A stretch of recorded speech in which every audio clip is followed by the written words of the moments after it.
Long before I ever saw the apartment, I told myself that Ashmere Heights would be the start of something new, something safe.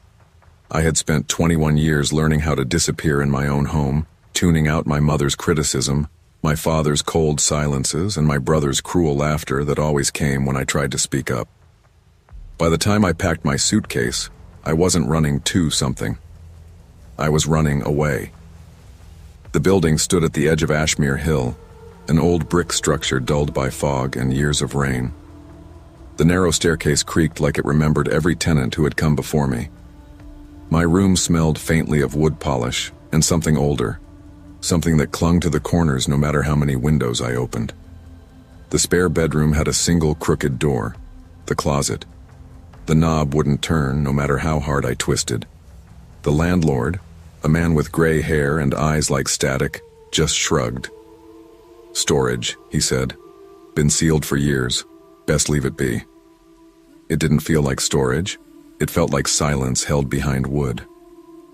My new roommate Lillian arrived that evening. She was everything I wasn't: composed, confident, the kind of woman who seemed built from straight lines and unshakable calm. "It's fine," she said, brushing invisible dust off her sleeves. "Old buildings always have quirks. We'll make it home." That night, the fog pressed against the windows like something breathing. I lay in bed, trying to let the quiet soothe me. But beneath the hum of the radiator came another sound. Faint, almost apologetic. A soft scrape from the closet. Then another. I sat up, pulse hammering. "Lillian?" She mumbled something from her room, half asleep. I told myself it was just pipes, or the wind, or the building settling. I wanted to believe it. I'd spent years forcing myself not to believe what I heard. My parents' fights, my brother's jeers, my own heartbeat screaming that something was wrong. But the sound came again, slow and deliberate. And for the first time in years, I whispered into the dark, "Please stop." By the third week, the noises had names: scraping, tapping, and the soft rhythmic thud like a pulse under the floorboards. I told myself I was tired. I was working long shifts at the campus library, studying late, skipping meals. Exhaustion made the mind cruel. But every time I passed the closet, my eyes caught something in the brass knob. A faint vibration, like breath fogging on glass. Lillian didn't believe me. "Old pipes," she said, sipping her coffee. "You're hearing echoes. This place is practically vintage." "I'm not imagining it," I insisted. "The handle moves." "Then don't look at it," she said, smiling without warmth. That answer cut deep. It was the same tone my mother used when she told me I was too sensitive, too dramatic, too much. One night, I wedged a chair under the knob just to be safe. Around midnight, I woke to the sound of it rattling. The chair vibrated. I froze, clutching my blanket like a shield. My phone sat inches away, but my fingers wouldn't move. The fear was heavy, familiar. It felt like being a child again, waiting for the shouting to stop on the other side of my bedroom wall. When morning came, the chair was still there, the knob, motionless. But something had changed. Objects began to shift. My sketchbook moved from desk to bed. The kitchen light flickered when I walked past. A cup of coffee I'd left untouched had a faint lipstick stain. Lillian's shade, though she swore she hadn't touched it. I tried to laugh it off. Maybe I needed rest. Maybe the apartment was just old. But deep down, I recognized that feeling crawling up my spine. It wasn't just fear. It was memory, the kind that whispered, "No one's going to believe you." That night, I dreamed of a door that opened to nothing, and when I woke, my hand was resting on the closet knob. By December, the apartment no longer felt like a home. It felt like a test. Lillian kept her distance, leaving early, returning late. She started locking her door. I caught her watching me sometimes, her expression unreadable, her lips tight like she was holding something back. "You've been talking in your sleep," she said one morning. "What?" "You keep saying stop it over and over. Sometimes you laugh. It's unsettling." I laughed nervously. Guess I'm losing it. She didn't laugh back. That afternoon, I called my brother. I think something's wrong with the apartment, I said. He chuckled. Something's always wrong with you, Serafina. I'm serious. You always are. He hung up. That was the moment I realized fear is easier to live with than disbelief. At least fear keeps you company. The next night I heard it again.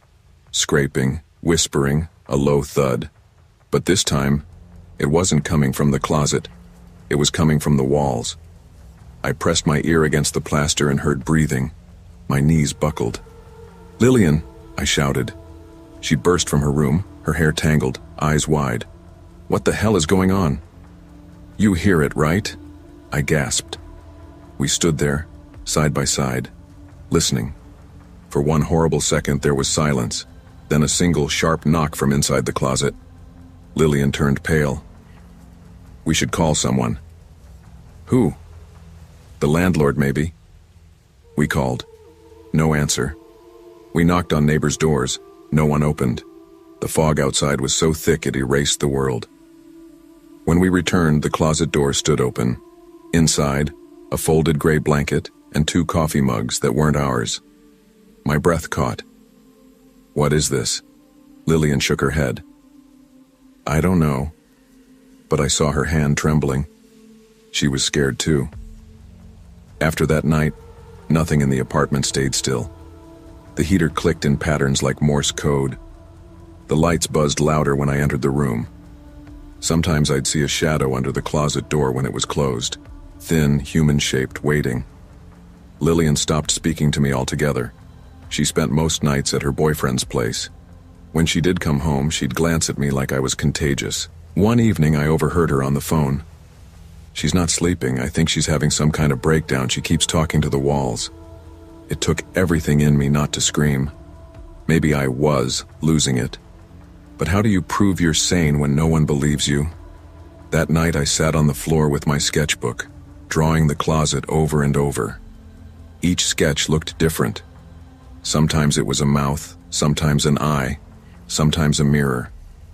I fell asleep there, pencil still in hand. When I woke, Lillian was standing over me. "What are you doing?" she asked quietly. "Trying to understand." She sighed. "Serafina, you need help. I need someone to believe me." Her voice cracked. "Maybe you're the only one keeping this alive." That hit harder than anything the closet could do, because deep down, I feared she was right. The night before I left Ashmere Heights, the fog was thicker than I'd ever seen it. It wrapped the building in silence, swallowing the streetlights. Lillian had already moved out. She left a note that said only, "I hope you find peace." I stood alone in the living room, suitcase packed, sketchbook under my arm. My eyes drifted to the closet. The knob gleamed faintly in the dim light. I don't know why I did it. Maybe I wanted closure. Maybe I was tired of running. I reached out and turned the handle. It opened easily. Inside, nothing but emptiness. A small, dust-lined space that smelled faintly of cedar and old rain. No mugs, no blanket, no shadow. I laughed. I laughed until I cried, until my knees gave out and my breath came in short, shaking bursts. There had never been anything there. Just echoes, just the parts of me that had never been heard. When I finally stood, I whispered, "I believe you," to the quiet space inside the closet. And for the first time, the silence felt kind. The things we bury never truly disappear. They wait for us in the dark until we're brave enough to face them. Sometimes the most haunting voices are our own, echoing from the closets we've built inside our minds. And the real freedom doesn't come from escaping what scares us, but from learning to listen to ourselves and to the silence that finally answers back. When Jasmine moved out, I thought the apartment would finally feel lighter. Empty. Mine. I'd been waiting for that moment, finally free from the tension of living with someone who never acknowledged your presence except to complain. I pictured myself curling up on the couch with a book, leaving the blinds open, drinking coffee in silence. I had imagined it for weeks. I found a new tenant through an online ad. Carla. She seemed perfect. Too calm, too polished. Like a person who'd been rehearsing her life to avoid mistakes. Rent on time, polite, courteous, never asking too many questions. At first, I let my guard down. I even smiled when she said good morning, imagining a normal coexistence for once. But old instincts die hard. Years of family chaos had trained me to observe and survive, to note what people did with their hands, how they lingered, what they avoided saying. My childhood was a theater of whispers and accusations. My father slamming doors when angered, my mother critiquing everything with surgical precision, siblings using silence like a weapon. Those lessons didn't fade when I left home. They stayed embedded in my nerves, always on alert. It took only a few days for Carla to awaken that old tension. At first, it was small things. Dishes in the sink that weren't mine, a faint scent of perfume I didn't recognize, books slightly shifted on the shelf. I chalked it up to stress. Maybe I'd misplaced them. Maybe my mind was playing tricks. But the feeling in my stomach wouldn't lie. Something wasn't right. It was the camera that revealed the truth. I had installed a small, cheap security camera in the living room, a habit left over from years of paranoia. Watching the footage made my blood run cold. Carla had been in my apartment at 1:30 a.m., moving quietly, rearranging drawers, lingering in corners. She didn't touch anything obviously valuable. She just existed in my space.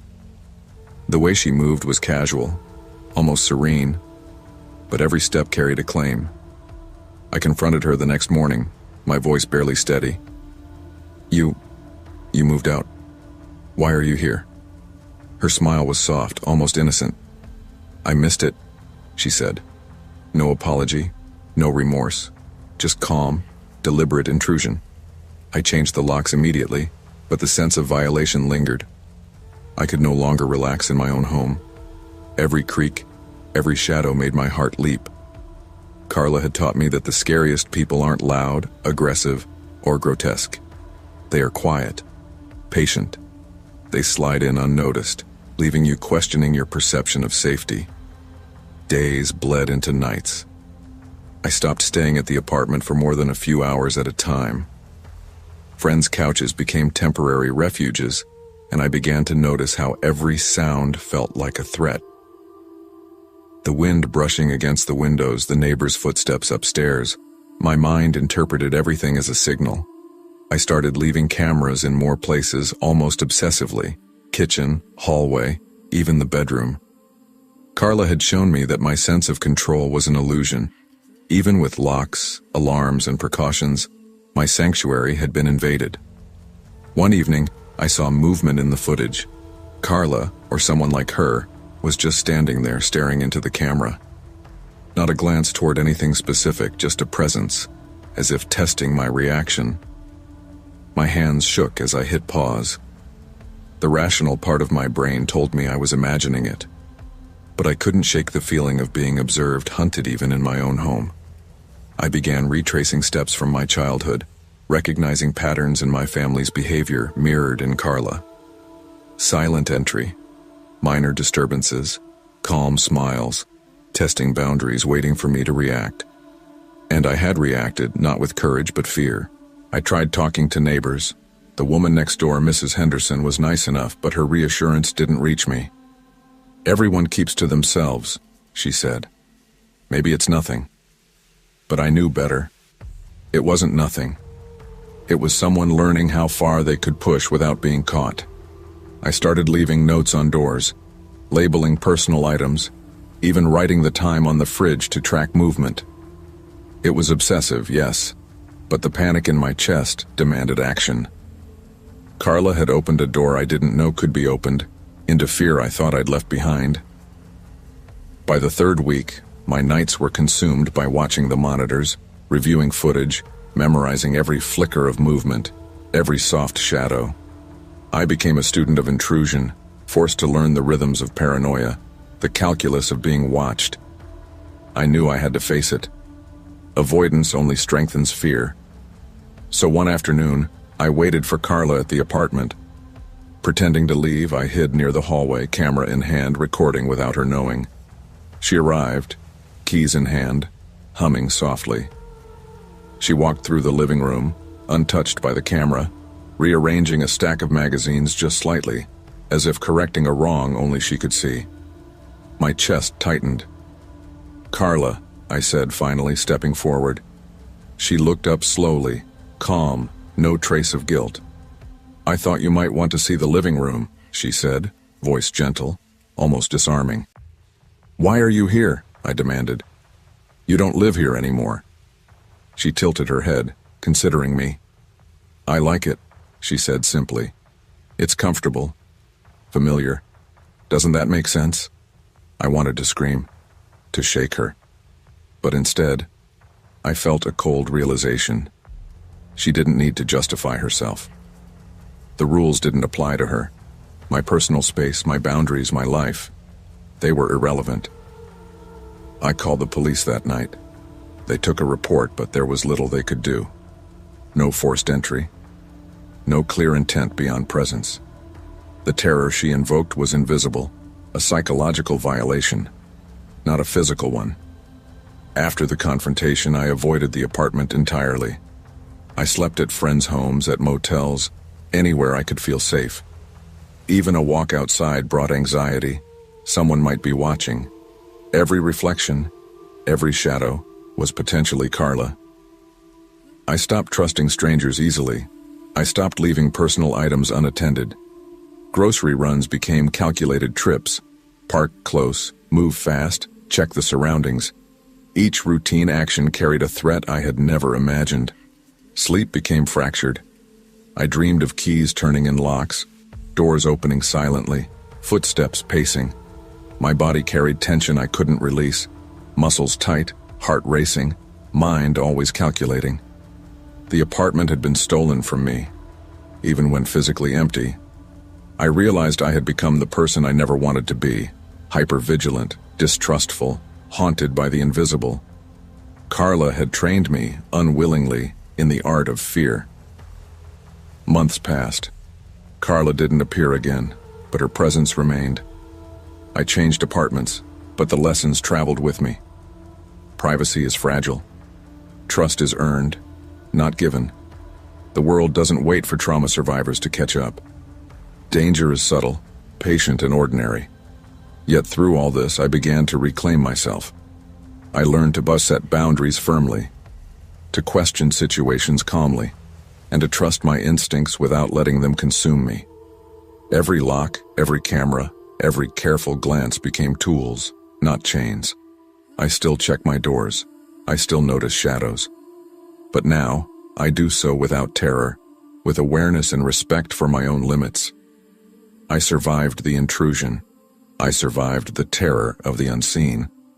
And in doing so, I realized that true safety comes not from avoiding fear, but from understanding and preparing for it.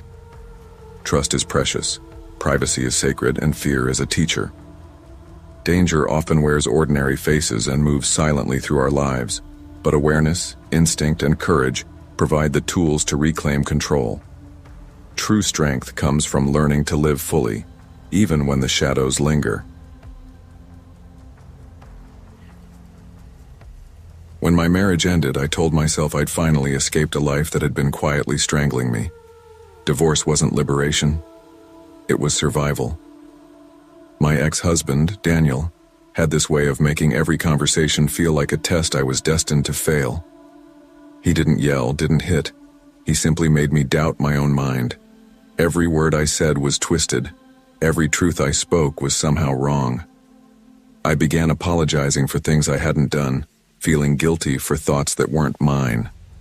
When the papers were signed, I moved into a small 2-bedroom house at the edge of a quiet town called Linton Creek. It wasn't much. Peeling paint, squeaky floors, but it was mine. I could breathe again, or at least I wanted to. The rent was too high to manage alone, so I posted an ad for a roommate. I remember the morning Eric came to see the place.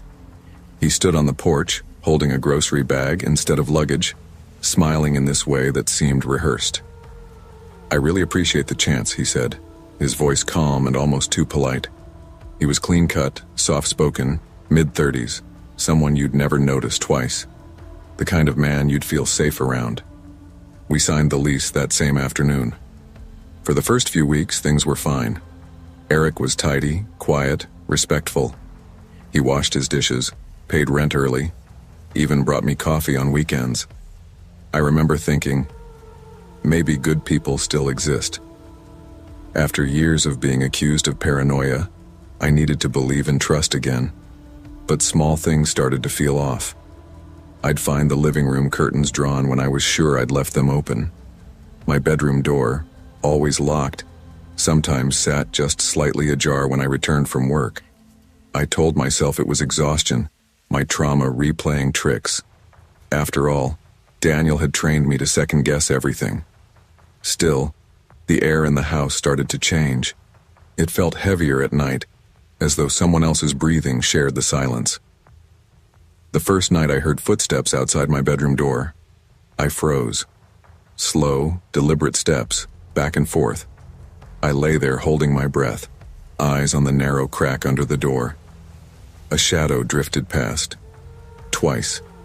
I wanted to believe it was the house settling, maybe Eric getting a glass of water, but the steps stopped right at my door and stayed there for nearly a minute. The sound of breathing, steady, calm, listening. I told myself not to move. If I stayed still, maybe it would pass. And when it finally did, I couldn't sleep for the rest of the night. The next morning, Eric was making breakfast as if nothing had happened. "You look tired," he said, smiling faintly. "Rough night?" I hesitated. "Did you get up last night?" He looked confused, maybe amused. "No. Why? You hear something?" I studied his face, searching for any flicker of guilt. Nothing, just calm, bland politeness. "I thought I heard footsteps," I said carefully. He shrugged. "Old houses make weird noises." That was it. No defensiveness, no over-explaining, just dismissal. The same kind of quiet control Daniel had perfected, where you start to wonder if maybe it really was in your head. For a while, I tried to convince myself of that. But then I started noticing new details. My shampoo running out faster than usual, the faint smell of my perfume in the hallway, though I only wore it when I went out. A hairbrush moved slightly from where I'd left it. Tiny, intimate signs that someone had been close. One night I stayed late at work just to test something. When I came home, the lamp in my room was on. I hadn't turned it on that morning. Eric was sitting on the couch, reading. "You get off early?" he asked, eyes never lifting from his book. "No," I said slowly. "Just wanted to come home." He nodded. "I made extra pasta if you're hungry." His tone was warm, almost brotherly, but his eyes didn't match. They were too still, too controlled. That night I locked my bedroom door for the first time. I told myself it was a precaution, nothing more. But locking the door didn't make the feeling go away. It only made the silence louder. Then came the muddy footprints, one morning, leading straight to my bed. My stomach turned cold. I called the locksmith that afternoon and changed the locks without telling Eric. That night, he knocked softly on my door. "I noticed the locks are new," he said through the wood. "Yeah," I replied. "Needed an upgrade." A long pause. Then, in a voice almost tender, "Good. Safety is important." When his footsteps faded, I sat awake till dawn, staring at the door, wishing I had the strength to leave. I needed evidence, something tangible to prove I wasn't losing my mind. So I bought a cheap motion sensor camera from a hardware store and set it up in the corner of my room facing the door. I told myself I was being smart, not paranoid. That first night I barely slept. Every creak made my pulse jump. But morning came quietly. The camera light blinked red, recording done. I made coffee before watching the footage, convincing myself it would be empty, that I'd overreacted again. When the video loaded, I almost dropped my mug. At 2:47 a.m., my bedroom door opened. Slowly, Eric stood in the doorway, motionless, watching me. He didn't move for 20 minutes. Then he smiled, barely, and left. I replayed it 3 times before my body caught up with my brain. I felt sick, violated. My skin crawled. That evening, I confronted him. "Eric," I said, holding my phone like a weapon. "We need to talk." He looked up from his notebook. "Sure." I hit play. The video played in silence except for the faint hum of the house. He didn't blink. When the clip ended, he simply said, "You walk loud too." For a second, I thought I misheard. But no. He smiled slightly like it was a shared secret. "You walk loud too," he repeated softly, then turned back to his writing. Something in me broke. I locked myself in my room, shaking, replaying his words in my head. That whisper, so casual, so intimate, felt like a violation worse than any physical harm, because it meant he didn't just invade my space, he enjoyed it. I called the police the next morning. They took my statement, copied the video, and said they'd look into it. But days passed with no update. Eric still lived there, still moved through the house like nothing had changed. He started leaving notes on the fridge. "Please remember to wash your cup. Don't forget to lock the door." Each note written in perfect, tidy handwriting. A mockery of civility. Sometimes he'd hum outside my room at night, a low, tuneless sound that made my stomach twist. I stopped eating, stopped sleeping. My hands trembled constantly. When the police finally searched his storage unit, what they found turned my fear into nausea. Hundreds of photos, me sleeping, cooking, reading, taken through cracks in the door, windows, even the vents, my toothbrush, my shoes, my bed. The officer said, "He's been watching you for months." They arrested him that afternoon, but the damage was done. That night I stayed at a hotel. I thought the silence would comfort me, but instead, it roared. Every sound felt like a footstep, every flicker of light like someone watching. Even after they told me Eric would be facing charges, I couldn't stop checking corners, mirrors, doors. My body refused to believe safety existed anymore, because it wasn't just Eric. It was Daniel. It was my father. It was every man who had taught me that silence was safer than speaking. Months later, I moved into a new apartment in another city. The windows faced the street, full of noise and light. No more darkness pressing in. I told myself this time would be different, but habits die hard. I still check the locks twice. Still sleep with my phone recording. Still wake at 3 a.m., heart pounding, waiting for footsteps that never come. Therapy helps, a little. My therapist says trauma lives in the body, that even when the danger is gone, your nerves don't know the difference. Sometimes I dream of Eric's voice, that whisper. "You walk loud, too." Other times I dream of Daniel saying, "You're overreacting." They blend together until I can't tell which fear belongs to which man. But there's progress. I've started talking back to the shadows. "Not this time," I say out loud when my mind starts spinning. "You don't get to live here anymore." It doesn't always work, but sometimes it does. And I think that's what healing looks like. Not forgetting, but surviving in spite of memory. Fear doesn't always come from monsters in the dark. Sometimes it comes from people who smile while taking your power piece by piece. But survival isn't silence. It's learning to speak even when your voice shakes. Because the real horror isn't being watched. It's believing you deserve to be. When I moved to the city, I was searching for stability, a quiet corner of life where I could finally breathe. I had spent years under my parents' strict scrutiny, where mistakes were never forgiven and love always came with strings. My father, a rigid surgeon, measured worth in precision and success, and my mother wielded perfection like a weapon. My siblings thrived in that environment, but I learned early to hide my panic, to perform flawlessly, to stay silent when the world felt like it was scrutinizing me. Those lessons became survival tools, though I never realized how vulnerable they made me to others until much later. So when I found the apartment on the third floor of a modest brick building in a quieter part of town, I thought I had found my sanctuary. It wasn't much: a small living room with peeling paint, a kitchen that smelled faintly of damp wood, and 2 bedrooms separated by a thin wall. But it was mine. And I wasn't alone. My roommate, Theo, was a medical student who had impressed me with his intelligence and calm demeanor over our initial phone call. From the first week, Theo's presence was almost soothing. He was quiet in the mornings, meticulous with his routines, and polite in our conversations. We shared meals occasionally, often talking about human behavior, psychology, and medical curiosities.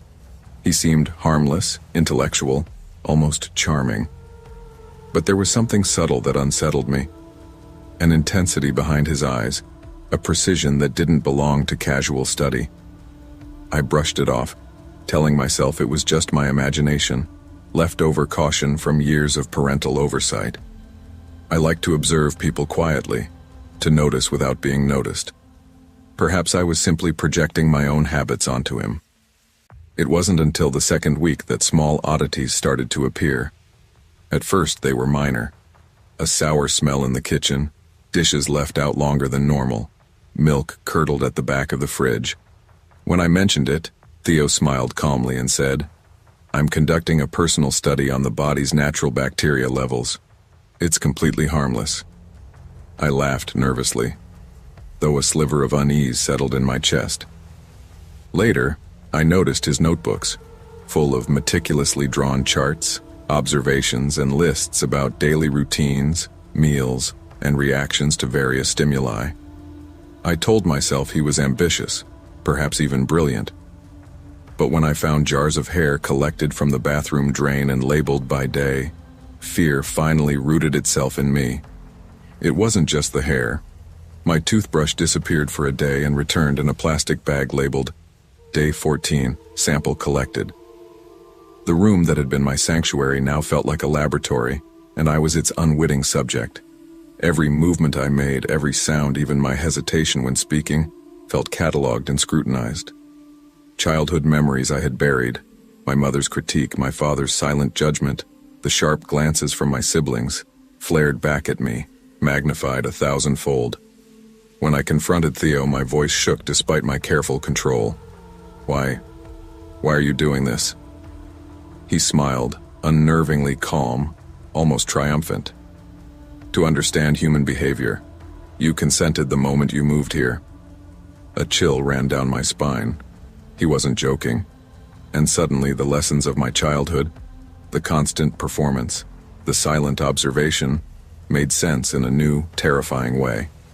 I had survived years of subtle psychological testing at home, but Theo had taken it further. He didn't see boundaries, didn't see empathy, only observation and measurement. That night, I lay awake in my small bed, staring at the ceiling, listening to the faint hum of the refrigerator, wondering how someone could be so calm while violating trust so completely. By morning, I had made a decision. I couldn't stay. The apartment that had promised freedom now held only fear. I spent the next morning packing quietly, leaving half my belongings behind. My hands trembled as I stacked clothes into a bag, carefully avoiding contact with anything that might be part of Theo's study. Every corner of the apartment seemed to breathe around me, a silent observer. As I packed, I tried to rationalize the situation. I wasn't imagining things. The jars, the notes, the toothbrush, these weren't pranks or quirks. This was deliberate. And yet, I felt trapped by the psychological weight of it. Theo had managed to touch the deepest nerve from my childhood, the part of me trained to comply, to hide panic, to suppress reaction. A week earlier, I had jokingly mentioned to a friend about moving in with someone like a mad scientist, and she laughed. I wanted to laugh now too, but the humor was gone, replaced by a gnawing sense of violation. I remembered the night I first saw the labeled jars and realized he had been watching me for days, perhaps weeks, before I even noticed. The thought of how much he knew, the subtle changes in my expression, the brief flickers of hesitation, the way I fidgeted when anxious, made my stomach churn. He had studied me the way a biologist studies a specimen under a microscope. I was not a roommate. I was an experiment. When I confronted him, he had not even flinched. His smile was calm, patient, and he spoke with certainty. "You consented," he said. It echoed in my mind. Consent. Had I really consented by simply existing in his presence? The ambiguity was unbearable. I thought back to my childhood. My mother measuring success in numbers, grades, and behaviors. My father correcting every misstep, often in silence.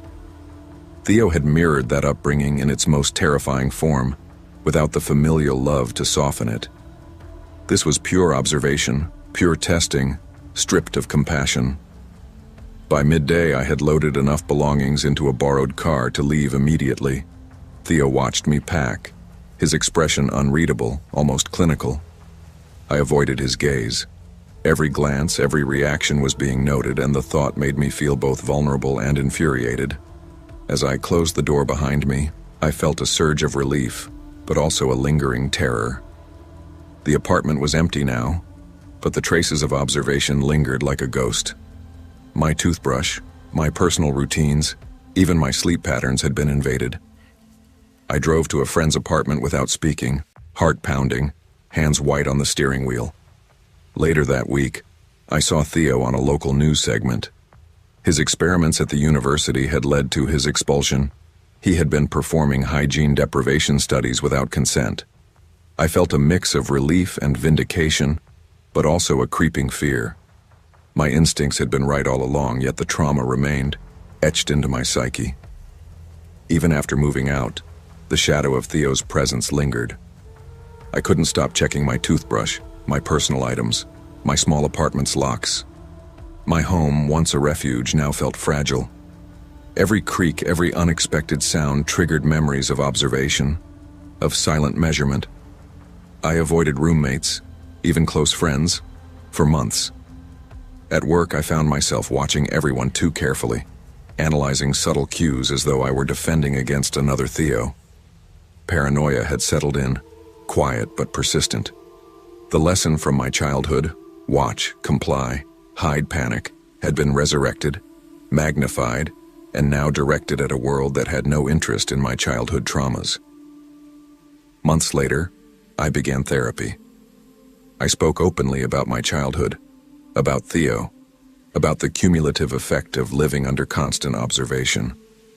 My therapist helped me separate instinct from fear, reality from lingering trauma. I realized that my sensitivity had kept me alive, that my instincts had been right. And yet, I had to learn to reclaim trust, to rebuild my sense of safety. A year later, I moved into a new apartment. Locks were reinforced, cameras installed, but most importantly, I reclaimed my routines and privacy. Theo's shadow remained a cautionary presence in my mind, but I learned that vigilance could coexist with normalcy.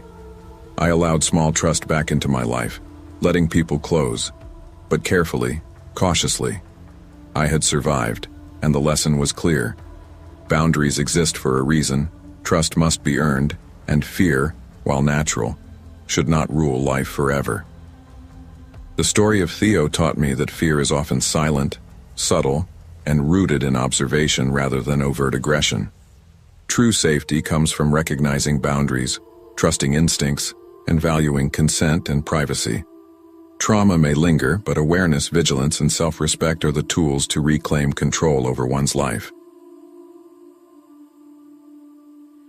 When I moved to Greystone Hollow, I thought I was finally starting over.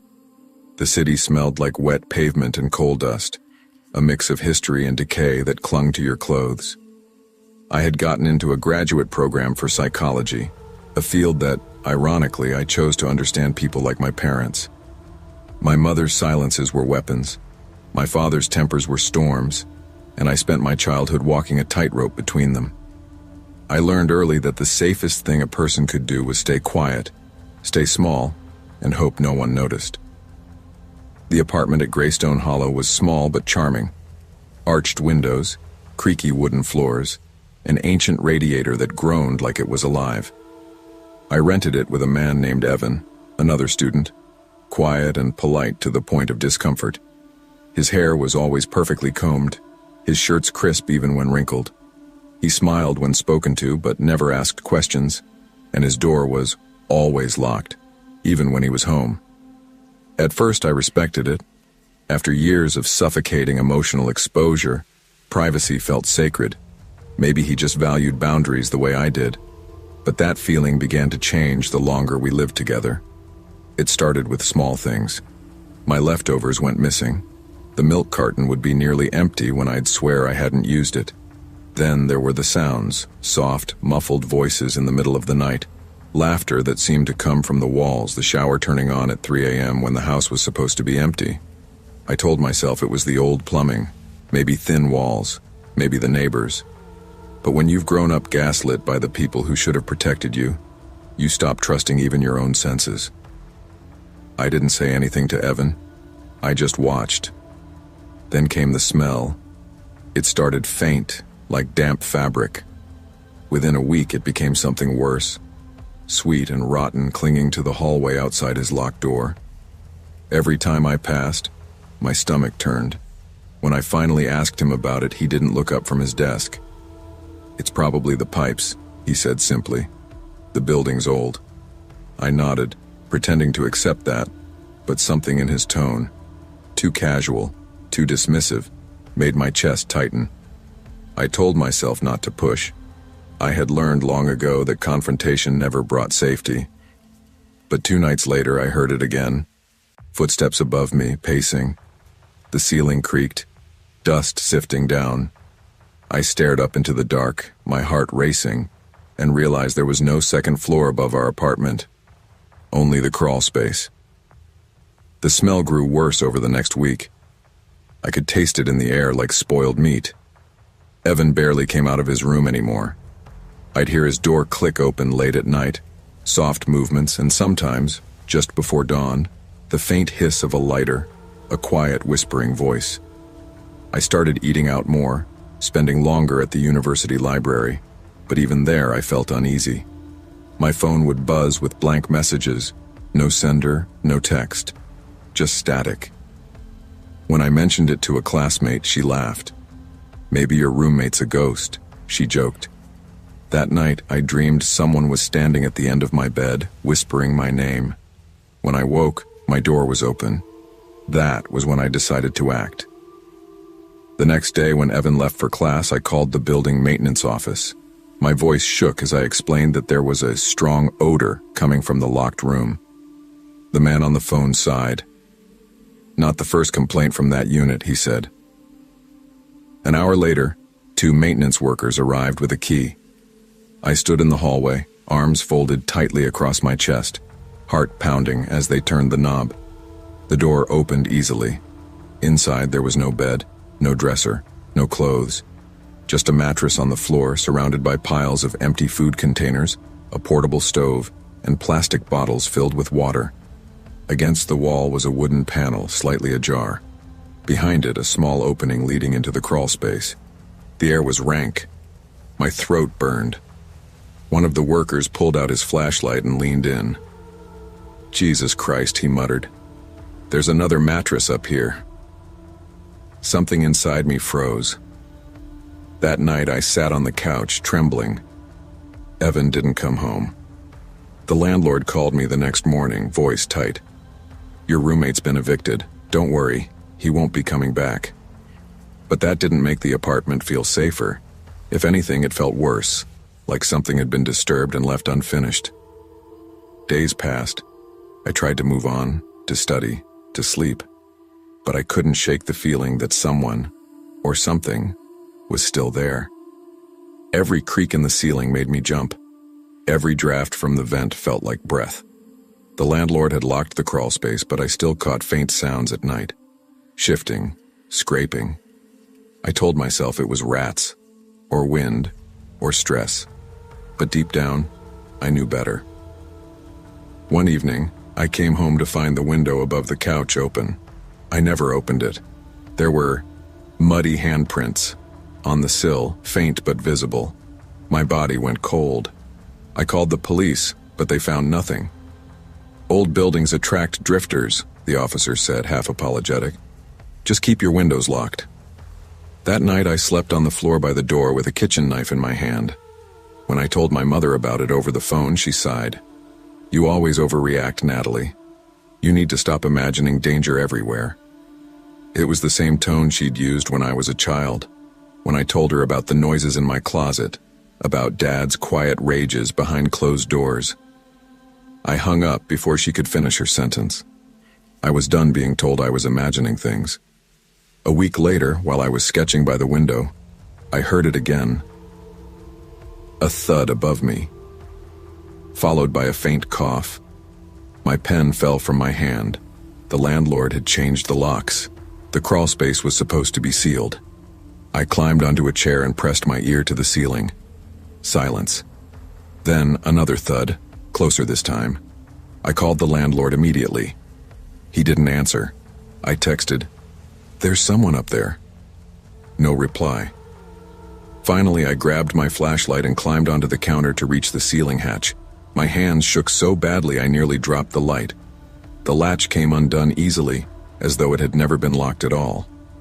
When I pushed the panel open, a gust of cold, foul air hit me, and there it was, the second mattress, filthy and torn, with piles of trash beside it. The smell was unbearable.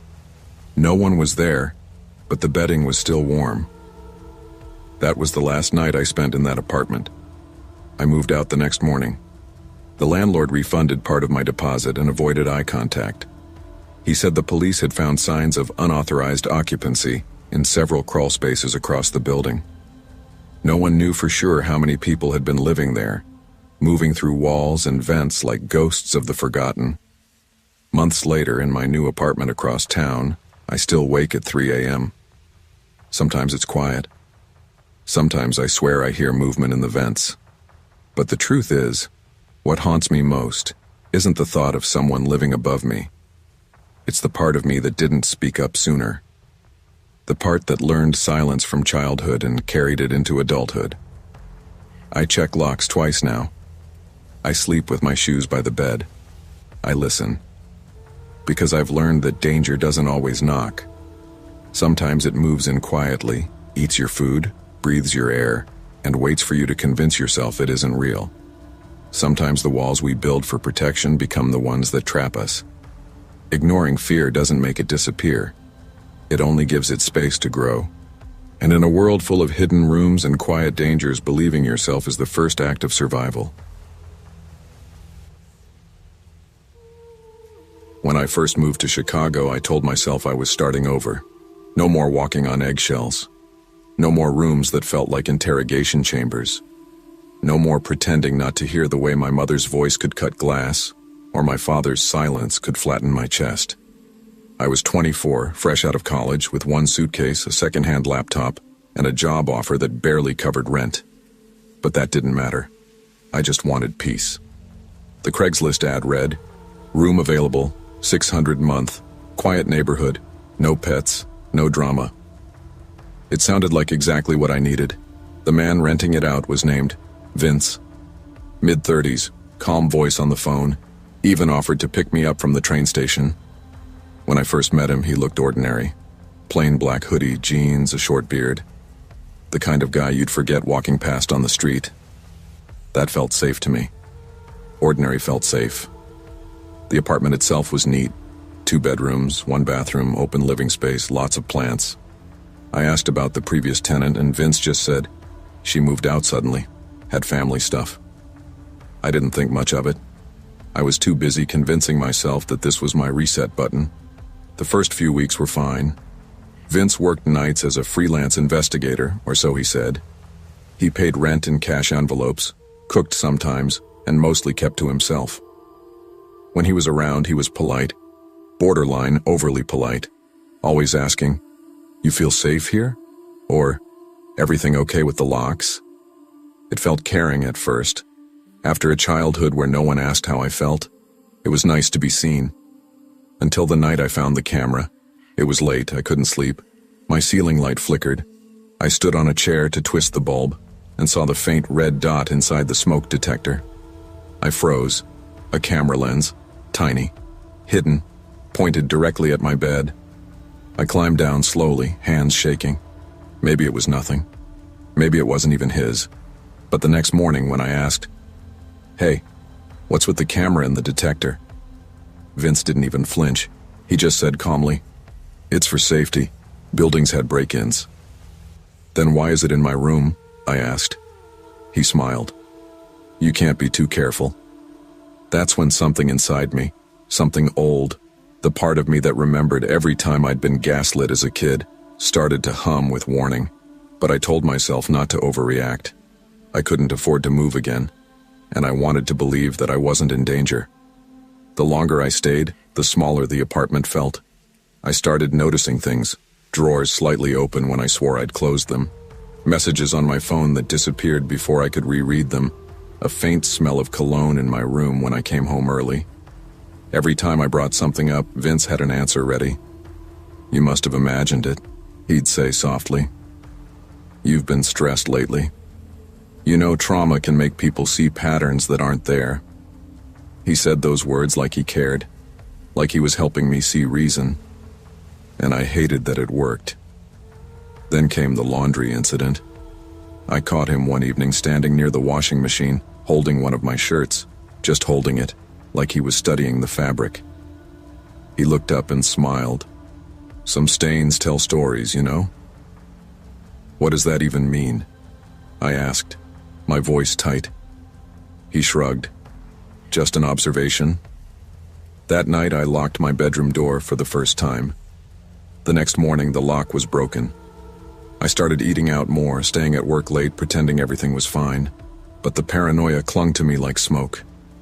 One evening I came home to find my laptop open, my emails all unread. "I was updating your antivirus," Vince said. "You really should thank me." "Don't touch my stuff," I snapped. His expression hardened for the first time. "I'm trying to protect you," he said, voice low. "Someone's stalking you online." My stomach turned cold. "What are you talking about?" He stepped closer, phone in hand. "They've been watching you, sending messages. You think I don't see what they're doing? I'm the only one keeping you safe." I backed away slowly. "Show me the messages." He didn't. He just stared, eyes calm, voice steady. "You wouldn't understand." That night I barely slept. Every creak sounded like footsteps, every shadow like him standing at my door. I started planning my escape. I waited until he left for work. I packed quietly, just essentials, cash, and my laptop. But before I could reach the door, my phone buzzed. "Vince. You're leaving, aren't you?" My blood went cold. Cameras. There had to be more of them. I didn't respond. I just ran. Halfway down the stairwell, I heard his footsteps behind me. Calm, measured, like he wasn't even trying to hide. "You don't have to be afraid," he said softly. "I'm not the enemy." I kept running. The street outside felt like freedom, until I realized I didn't have anywhere to go. No family I trusted, no friends who wouldn't call me dramatic. So I checked into a cheap motel and shut my phone off. 2 days later, a detective called from a blocked number.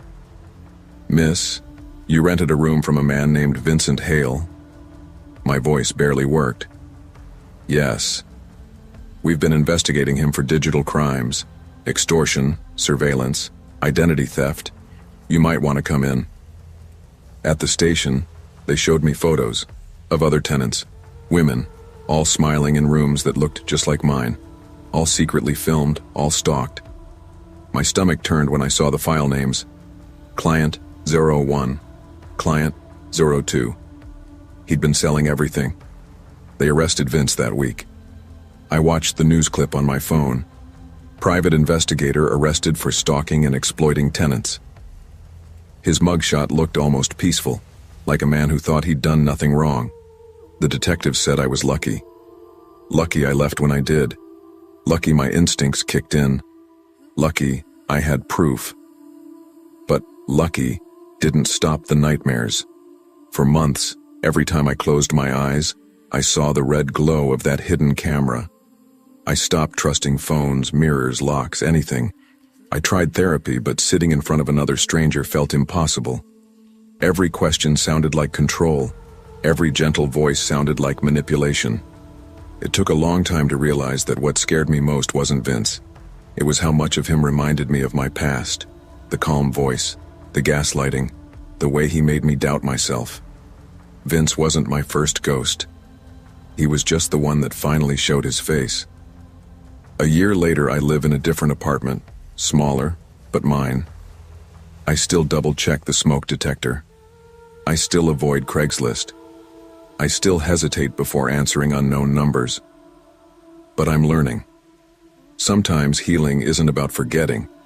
It's about learning which voices not to believe. Last week, my therapist asked, "Do you trust yourself now?" I thought about it. I thought about how my childhood taught me to doubt every instinct, every emotion, how it took a stranger's obsession to prove that my fear wasn't weakness. It was survival. "I'm getting there," I told her. And that's enough. Outside, the Chicago wind cut through my jacket, sharp and cold but alive. I looked up at the sky, gray, restless, endless, and for the first time in years I didn't feel small. I just felt present. Watching, yes, but also watching over myself. Trust is powerful, but it can be dangerous when we give it to the wrong people. True safety begins not with walls or cameras, but with listening to our instincts, especially when others try to silence them. We are taught to be polite, to dismiss our fear, to doubt our inner voice. But that voice is often the first and only warning we get. Believe yourself. Because sometimes, survival is simply the act of trusting your own truth.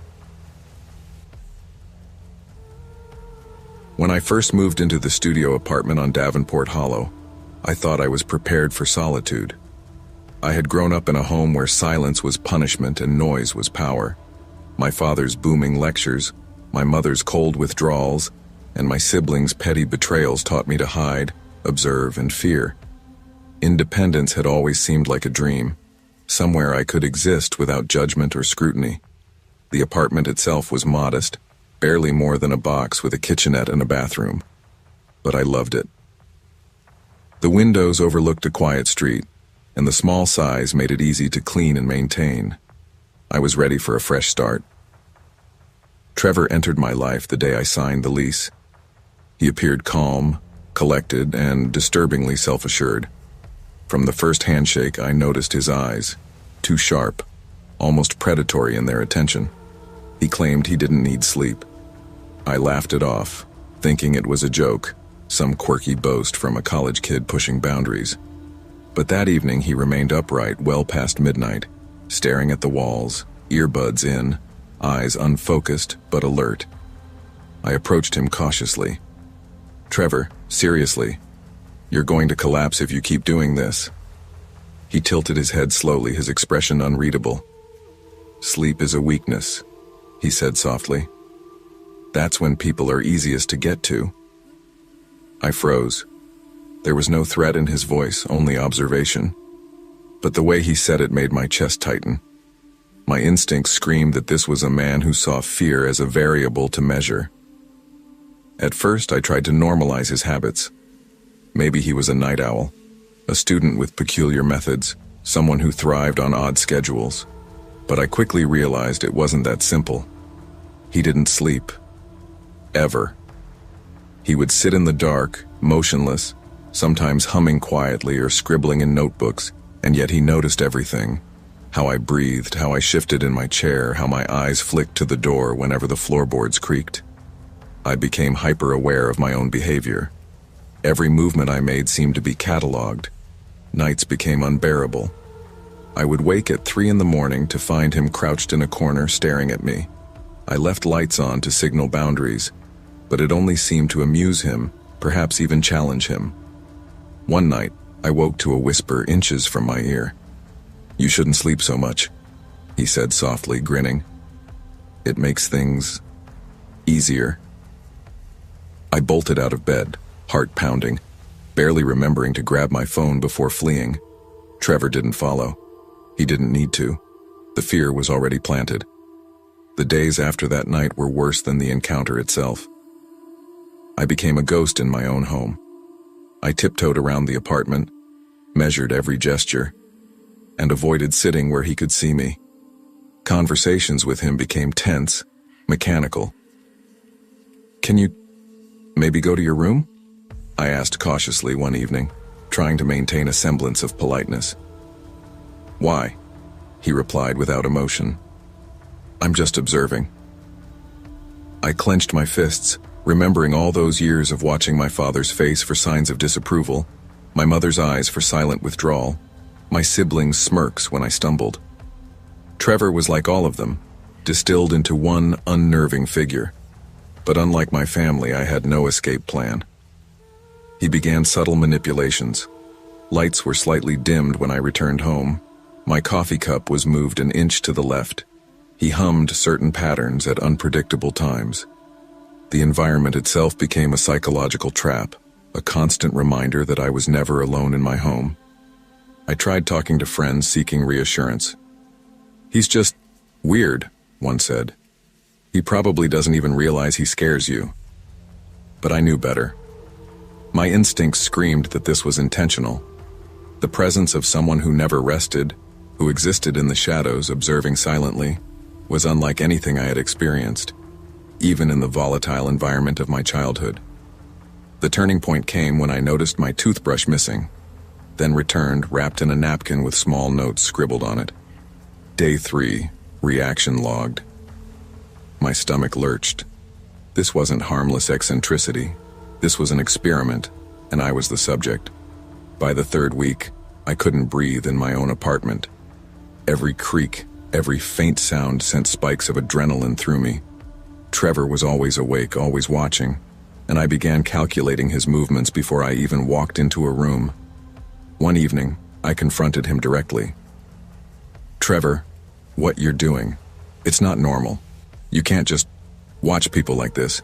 You're violating boundaries." He smiled, calm, unnerving.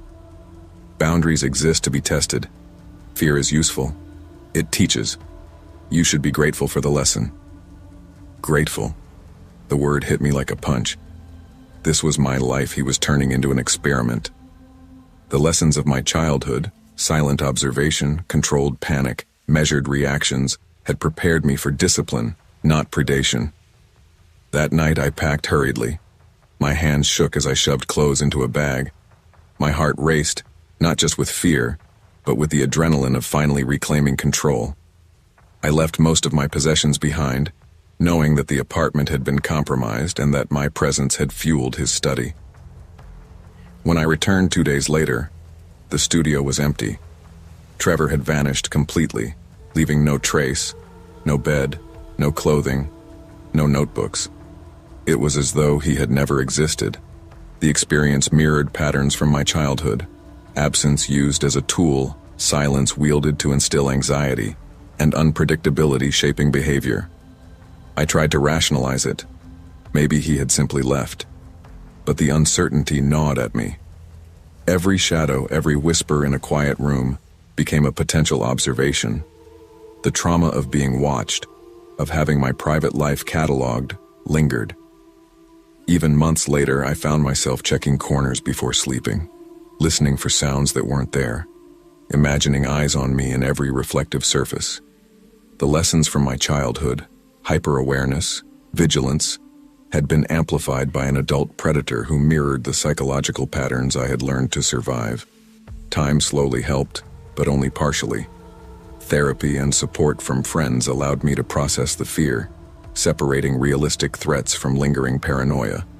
I moved into a new apartment, one where I could control my environment. Locks were reinforced, blinds replaced, routines adjusted. Yet I carried the memory of Trevor, of sleepless observation, of calculated fear, as a permanent caution. I learned that survival is not just physical, it's psychological. Awareness, vigilance, and boundaries are not weaknesses, they are tools to navigate a world where some people exploit others' vulnerabilities. The experience left a mark, yes, but also a lesson. Fear can exist silently, without a shout or a strike.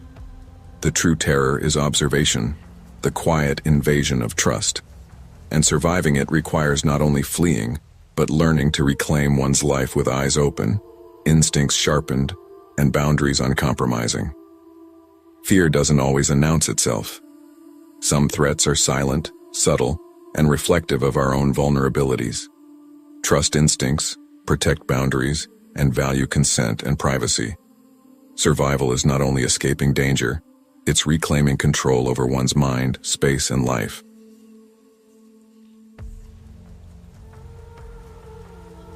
Back in my sophomore year, I thought Mallory was my best friend, the person who would always have my back. High school had forged our bond, two girls who shared secrets, playlists, and dreams of escaping to somewhere bigger. Rooming together in college seemed like a natural step, a continuation of that friendship, a bubble of trust I thought would protect me from the wider, harsher world. I grew up learning to navigate conditional love. My mother celebrated achievement but never affection. My father's anger was sudden and punishing, his silence worse than his shouts. My older sister thrived on subtle manipulation, leaving me to question my own instincts. Over time, I became a master of hiding hurt, swallowing fears, camouflaging vulnerability. College was supposed to be different. With Mallory, I allowed myself the illusion of safety. The first month was easy. We decorated the apartment together, shared groceries, binge-watched shows until late. I felt like I had found a corner of the world where I could finally breathe. Then I started dating. David, Mallory's ex. At first, it was innocent. Light flirting, long walks, coffee at the campus cafe. I assumed Mallory would see it as harmless. I was naive. Small disruptions began almost imperceptibly. A note on my desk. Nice choice. Written in a familiar hand but dripping with sarcasm. My phone would vanish for hours. When returned, it smelled faintly of perfume or had messages opened that I hadn't touched. Coffee spilled across my notes, by accident. I brushed them off, telling myself I was being paranoid. But paranoia grows when trust fractures, and soon the fractures were undeniable. One evening, I came home to find my textbooks arranged differently. A photo of me, asleep at my desk, slid neatly onto the table. My chest tightened, memories of childhood intrusions flashing through my mind. Doors opening when I slept, whispers just beyond my hearing. My sanctuary had been violated again, this time by someone I trusted. I confronted Mallory in the kitchen.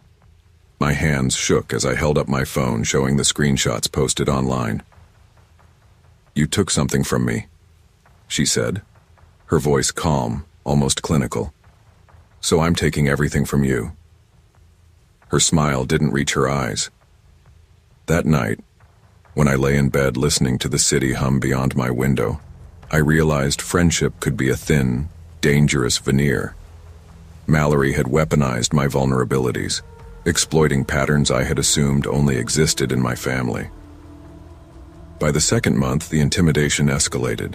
My car tires were slashed one morning outside the apartment. At first, I refused to connect it to Mallory. Denial is a convenient blanket. But the screenshots and her earlier threats were pieces of a puzzle I couldn't ignore. Fear began to seep into mundane routines, checking over my shoulder, triple-locking doors, retracing paths through campus to see if anyone had followed me. Mallory began leaving subtle reminders of her presence. My favorite coffee mug would appear on her side of the counter. Notes scrawled in my handwriting style would show up in my backpack. I started leaving things deliberately out of place, setting traps to see if they would be touched, and almost immediately my suspicions were confirmed. The psychological toll was heavier than any physical damage. I avoided my own apartment. Friends began noticing my jitteriness. "Are you okay?" one would ask. I couldn't explain it fully, how someone I trusted could dismantle my sense of safety so completely, how every step outside the apartment now felt like a negotiation with potential danger. The breaking point came late one night. I had dozed off on the couch, and when I woke, my bedroom door was cracked open, the lock tampered with. On the pillow lay a single photo of me sleeping. Every instinct screamed betrayal. Every childhood memory of being watched and punished surged forward. I had never felt this small, this exposed, this violated. The next day, I went to the police. I explained everything: the notes, the social media posts, the car vandalism, the broken locks. They took my statement seriously, but cautioned that proving intent could be difficult. Mallory denied everything, claiming jealousy and misunderstanding. But forensic evidence, fingerprints, photos, time-stamped screenshots, left no doubt. I waited outside my apartment for her arrival, heart hammering. When she stepped onto the porch, casual, smiling, she had a smug, almost victorious air. I held up the notebook I'd been keeping, the evidence meticulously documented. "Why are you doing this?" I asked, voice trembling. Her eyes glinted, cold and unrepentant. "Because it's fun," she said. "Because you thought you were safe. You should never assume someone else has your back." She was expelled from school, but the psychological damage lingered far longer than any disciplinary action could fix. I had learned that safety is fragile, and trust, especially trust extended to someone close, is a double-edged sword. I moved out of the apartment and changed routines, yet fear shadowed me like a second skin. Even in a new dorm, I double-checked locks, watched doors, questioned every casual gesture from new acquaintances. I documented unusual events in a notebook, a ritual that helped calm my panic but never fully erased the anxiety. Sleep was fractured. Every creak, every shadow, every whisper in the hall triggered a flashback. I began noticing patterns in others' behavior, small signs of manipulation or intrusion, and sometimes I reacted too quickly, calling friends unnecessarily, checking rooms twice, asking strangers questions that seemed odd. Yet each precaution reminded me that vigilance had saved me from further harm. I still saw Mallory in my mind, not physically, but as a cautionary figure, a representation of how easily trust can be exploited. Her actions had taught me an indelible lesson. The people closest to you can cause the deepest wounds. Months turned into years. The trauma faded, but lessons remained. I cultivated caution without letting fear dictate life. Friendships became more selective. I asked questions before trusting, observed before confiding. My apartment, once a trap, became a sanctuary again because I reasserted control. Locks, alarms, habits, but also mindset. I learned that safety is both physical and psychological. Sometimes I still pause before leaving for class, glance at the door, and feel a faint echo of the past. But now, I recognize it as awareness, not terror. The betrayal had shaped me, yes, but it had also strengthened me. I live cautiously, hyper-aware, but not paralyzed. The scars remain, reminders of how close trust and danger can coexist, but also of how resilience and vigilance can reclaim what was threatened. Betrayal can come from the people we trust most, exploiting vulnerabilities we thought were hidden. True safety and peace are not guaranteed, but they can be reclaimed through awareness, careful boundaries, and resilience. Trust wisely, but fear thoughtfully, and let experience guide, not dominate your life. I used to think silence was safety. Growing up, noise meant danger. Shouting, slammed doors, my mother's cutting voice slicing through the house like a blade. She called it discipline, but really it was control. Every mistake I made, no matter how small, became a weapon she'd use later. If I forgot to wash a dish, I was lazy. If I questioned her tone, I was ungrateful. So I learned to stay quiet, to apologize before I was even accused. When I finally moved out at 26, it felt like I was stepping into air that didn't belong to me. The world felt too loud, too unstructured. I didn't know how to exist without someone watching, waiting for me to fail. I spent 2 years bouncing between tiny apartments and short-term roommates, always trying to find something that felt like peace. But peace was expensive, and loneliness was cheaper. That's when I found Maddie. through a housing app. Her message popped up on a Thursday afternoon. "Hey, I saw your listing. I'm looking for a quiet place, low drama. I'm super tidy and pay rent on time. Let me know if you're still looking." Something about the way she wrote, simple, friendly, unpretentious, made me respond right away. She showed up the next day to look at the place. She was maybe my age, late 20s, with shoulder-length auburn hair, and a smile that made you feel like you'd known her before. She carried a canvas tote and wore an oversized sweater that looked lived in. I remember thinking, she feels safe. She moved in 2 days later. The first week was easy. She was polite, kept her space clean, and even cooked dinner one night. Pasta with a creamy sauce she said she learned from her grandmother. We stayed up late, eating on the couch, talking about everything and nothing. She asked about my family, and when I said, "It's complicated," she didn't push. Just nodded and said, "Yeah, I get that."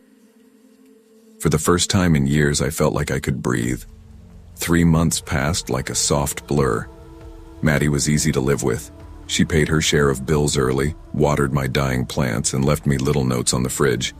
Grabbed more milk, or "Don't forget your lunch." She was funny in small ways. She'd dance around the kitchen with a wooden spoon as her mic, or sit on the porch in her pajama pants, sipping coffee and narrating the neighborhood gossip like we were in a sitcom. One night she said, "You know, you're different. Most people keep walls up. You just trust." I laughed awkwardly. "That's probably not a good thing." She smiled. "It's rare. Don't lose that." We became close, not best friends, but something warm and easy. I told her about my mother, about how I'd never really learned how to relax. She listened without judgment. Then one weekend she said she was visiting her family upstate. She packed a small duffel, hugged me goodbye, and promised to be back by Tuesday. Tuesday came and went. By Friday I started to worry. I texted her. No reply. I called. Straight to voicemail. I checked her Instagram. The account was gone. By Sunday I couldn't take it anymore. I knocked on her door. Silence. My hands were shaking as I turned the knob. Her room was empty. Completely empty. No clothes. No toiletries. Even the bedding was gone. I stood there, heart pounding, trying to make sense of it. Had she moved out without telling me? Why? Then I noticed something. A small cardboard box under her bed. Inside were fake IDs, printed screenshots of social media profiles, and a copy of my driver's license. I sat on her floor, numb, flipping through the contents of the box. There were ID cards under different names: Madeline Graves, Elena Ward, Hannah Collins, each with her photo, slightly altered hair, different birthdays. There were documents, bills, addresses, credit applications, and there, among them, was my information, my name, my number, my address. A chill ran through me so deep I could hear my pulse. I whispered, "Who the hell are you, Maddie?" I took everything to the police station the next morning. The officer on duty listened, nodding, jotting things down on a clipboard. When I showed him the fake IDs, his brows furrowed. "Looks like identity theft," he said. "You did the right thing coming here." They ran her name, Madison Hale, the name she'd given me, and nothing came up. It was a ghost identity. Days turned into weeks. They couldn't trace her. Every alias led to another dead end. One detective finally said, "Whoever she is, she's done this before. People like that, they reinvent themselves. New names, new cities, hard to catch." I changed my locks, closed my bank accounts. For weeks I slept with the light on. At night, I'd hear phantom footsteps, creaks that sounded too deliberate. I'd wake up and swear I smelled her perfume, that faint vanilla scent she always wore. Every noise felt like a warning. Months passed and I tried to rebuild my routine. I started therapy, trying to untangle the fear Maddie left behind. My therapist, a calm woman named Dr. Green, said something that stuck with me. "She didn't just steal your information, she stole your sense of safety. You need to reclaim that." But it wasn't easy. I started getting mail addressed to Madeline Graves. Credit card offers, insurance letters, even a hospital bill. Each one felt like a ghost note, reminding me she still existed somewhere, maybe even watching. I called the bank to flag the accounts, but deep down, I knew she was still out there, wearing someone else's name. One night I dreamed she came back. She was sitting at our kitchen table, smiling. "You missed me," she said. "You needed me to teach you this." I woke up sweating. After that, I started checking locks 3 times before bed. I deleted my social media. I even moved to a new apartment across town, smaller, older, but quiet. Sometimes I'd think I saw her face in crowds, at the grocery store, at the bus stop. A familiar tilt of the head, a flash of auburn hair. My heart would leap, but when I looked again, it was never her. Still, the fear never fully left. It just learned how to sit quietly beside me. Years later, I can finally talk about it without shaking. I've rebuilt, cautiously, new friends, new boundaries. When people ask why I live alone, I just say, I prefer it that way. Sometimes, I reread the police report. They never found her. No trace, no closure. Just an open file and a name that never existed. I used to think Maddie was evil, a calculated manipulator who saw me as an easy mark. But the truth is, she was something worse. A mirror. She reflected every weakness I'd carried from childhood, my need to please, to trust too soon, to believe that kindness meant safety. My mother used to say, "You have to see people for what they are, not what you hope they'll be." I used to think that was her bitterness talking. Now I know it was her experience, because the truth is, Maddie wore the same kind of mask my mother did, the one that says, "You can trust me." And I wanted to believe it so badly that I didn't look closer. Even now, when I hear laughter from another apartment or smell that faint vanilla scent in a store, a part of me tenses. But I've learned something powerful. Vigilance doesn't mean fear, it means survival. When we give it too easily, it becomes currency for those who trade in deception. But when we learn to balance openness with awareness, we protect both our hearts and our sanity. Maddie taught me that evil doesn't always break down the door. Sometimes it's the person who holds it open with a smile.